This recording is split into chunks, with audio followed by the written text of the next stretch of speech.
भी best coaching है, चाहे वो मेडिकल की तैयारी की हो, चाहे वो आईआईटी की तैयारी हो, चाहे वो सीयूईटी की तैयारी हो, हम लोग लेके आएंगे यहाँ पे। चलो आप लोग पढ़ाई करो और कोई भी क्वेश्चन हो तो आप हम लोगों से पूछ सकते हो। मैं बस तब अचानक से चाचा जी के दिमाग में आया कि हमें ऑनलाइन टेक्निक के थ्रू अगर हम यहाँ पे जो डिजिटल स्क्रीन है वहाँ लगाएं और लखनऊ और दिल्ली के अच्छे टीचर्स की जो क्लासेस हैं उनको अगर हम गांव में लाइव बच्चों को डुंगरी में इस स्कूल में लड़का पहली तारीख से जब पहली कक्षा में प्रवेश लेता है तो विद्यालय की जिम्मेदारी केवल इंटर पास कराना नहीं है। विद्यालय की जिम्मेदारी है कि वो कहाँ किस क्षेत्र में जा सकता है। हम कोई लड़का खेल में बहुत आगे आ सकता है, हम उसको बाहर से बताएं। हमारे बच्चे ये नहीं जानते हैं यहाँ क्षेत्र के कि बेचू का बाहर का ये हिस्सा तुम अभी कम जानते हो, और वो ज्यादा आईआईटी में आता है, ज्यादा मेडिकल में आता है। हमको बड़ी तकलीफ होती है जब हम बता रहा हूँ कि मुझे बहुत तकलीफ होती है। पैदा हुए इन लोगों ने यहीं से पढ़ाई की। उस समय असमानताएं उतनी नहीं थी क्योंकि शायद शहरों के स्कूल भी उतने अच्छे नहीं हुआ करते। तो शहर के बच्चे थे वो भी सरकारी स्कूलों में पढ़ते थे, गांव के बच्चे भी सरकारी स्कूलों में पढ़ते थे, लेकिन धीरे धीरे क्या हुआ कि शहर बहुत आगे निकल गया। तो जिस विद्यालय की नींव अगर ईश्वर डालता हो तो वो विद्यालय कितना पवित्र हो।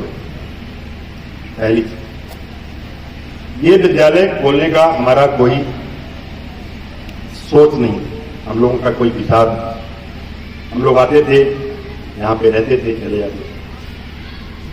एक दिन सुरेश भाई साहब का कुछ परेशानियां आई, कुछ चीजें आई, हम लोगों ने आपस में बात। फिर ये अवसर मिला कि विद्यालय को आगे बढ़ाया जाए, विद्यालय को अच्छे तरीके से।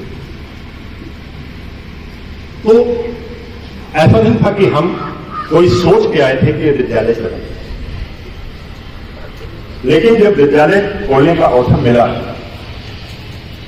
तो पहले विचार यह आया कि गांव के लोगों को, यहाँ के बच्चों को जो बनारस नहीं जा सकते, इलाहाबाद नहीं जा सकते, दिल्ली नहीं जा सकते, कोटा नहीं जा सकते, उन्हें हम यहां पर क्या सुविधा दी जा सकती है कि नहीं दी। तो जब पूरी दुनिया में हम लोगों ने अपने जीवन में जो चीजें पाई थी उस हिसाब से इन बच्चों के लिए काम करने के लिए, इन बच्चों के लिए सुविधाएं देने के लिए, इन बच्चों को अच्छी 150-200 हमारे बीएससी के छात्र, 50 लड़के एमएससी के छात्र, पीएचडी के छात्र जब काशी हिंदू विश्वविद्यालय में पूछता हूँ तो मधुबन और इधर मऊ जनपद में एक आध कोई कहीं मझवाड़ा का मिल गया, कहीं मोहम्मदाबाद का मिल गया, लेकिन अपने क्षेत्र के बच्चे नहीं मिलते। तो सबसे पहले मैं सुरेश जी का धन्यवाद ज्ञापित करना चाहता हूँ। इन्होंने हमसे कहा कि भैया आप लोग आइए और कुछ बच्चों के लिए करिए, तो मैं आपका धन्यवाद आपकी ओर देना चाहता हूँ।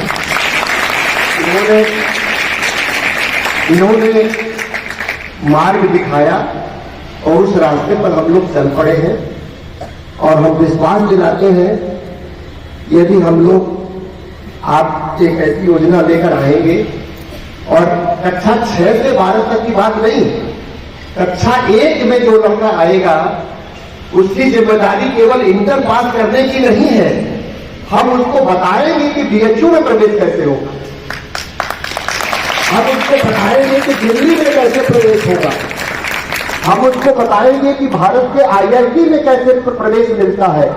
तुम बच्चे, तुम सब लोग आईआईटी में जा सकते हो, मेडिकल में जा सकते हो, बीएचयू में जा सकते हो। तो कक्षा 1 में आने वाला लड़का, वो मेरी जिम्मेदारी इंटर पास कराने की नहीं है। सुरेश जी से मैं कहूंगा ये दिमाग से निकाल दीजिए कि हमारा विद्यालय इंटर पास कराने के लिए, इंटर के आगे क्या होता है उसकी जिम्मेदारी के लिए हम यहां खड़े हैं।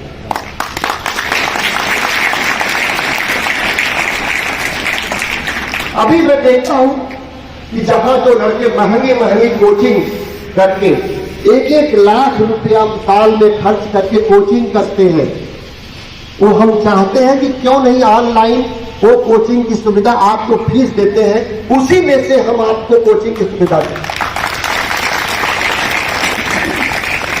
हम लोग ऐसी व्यवस्था करेंगे, सिर्फ आप हम आपको इंटर की परीक्षा के पहले 2, 3, 4 बार आपका टेस्ट ले लेंगे, आपको बता देंगे कि तुम्हारा ये चैप्टर, तुम्हारा बेटा अभी पिछड़ा हुआ है, तुम्हारा ये अभी पाठ का ये हिस्सा तुम अभी कम जानते हो, और वो ज्यादा IIT में आता है, ज्यादा मेडिकल में आता है।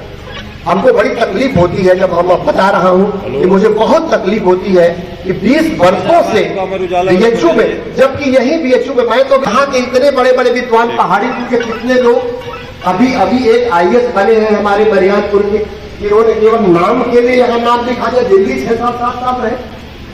तो कभी कभी मैं सोचता हूँ कि डुंगरी में इस स्कूल में लड़का पहली तारीख से जब पहली कक्षा में प्रवेश लेता है तो विद्यालय की जिम्मेदारी केवल इंटर पास कराना नहीं है।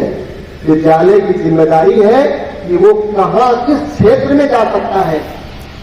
अब कोई लड़का खेल में बहुत आगे आ सकता है, हम उसको बाहर से बताएं। हमारे बच्चे ये नहीं जानते हैं यहाँ क्षेत्र के कि BHU का फॉर्म कब भरा जाता, कैसे भरा जाता है, इसकी जिम्मेदारी हम लेते हैं। किस तरह के प्रश्न पूछे जाते हैं, इसकी जिम्मेदारी हम लेते हैं। तो केवल विद्यालय खोल देना हम लोगों को बड़ी तकलीफ होती है। विद्यालय खोल देना ही हमारा उद्देश्य नहीं है, हम तुम्हारे गार्जियन हैं। और 80 के दशक में, क्योंकि ये दोनों लोग यहीं पैदा हुए, इन लोगों ने यहीं से पढ़ाई की, उस समय असमानताएं उतनी नहीं थी, क्योंकि शायद शहरों के स्कूल भी उतने अच्छे नहीं हुआ करते। तो शहर के बच्चे थे वो भी सरकारी स्कूलों में पढ़ते थे, गांव के बच्चे भी सरकारी स्कूलों में पढ़ते थे। लेकिन धीरे धीरे क्या हुआ कि शहर बहुत आगे निकल गया, तो जो लोग शहर गए उनके बच्चों को अच्छी शिक्षाएं मिली, जो लोग गांव में रह गए उनके बच्चों को उतनी अच्छी शिक्षाएं नहीं मिली। और पिछले 2 सालों से इन दोनों लोगों का यही प्रयास है कि गांव में ये जो असमानता है इसको दूर करना है।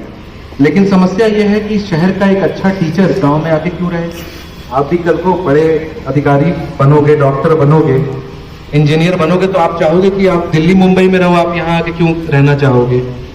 तब अचानक से चाचा जी के दिमाग में आया कि हमें ऑनलाइन टेक्निक के थ्रू अगर हम यहाँ पे जो डिजिटल स्क्रीन है वहाँ लगाएं और लखनऊ और दिल्ली के अच्छे टीचर्स की जो क्लासेस हैं उनको अगर हम गांव में लाइव बच्चों को पढ़ाएं तो उससे वो सारी सुविधाएं जो सिर्फ शहर के लोगों को मौजूद है वो गांव में मौजूद हो जाएंगी। है कि नहीं?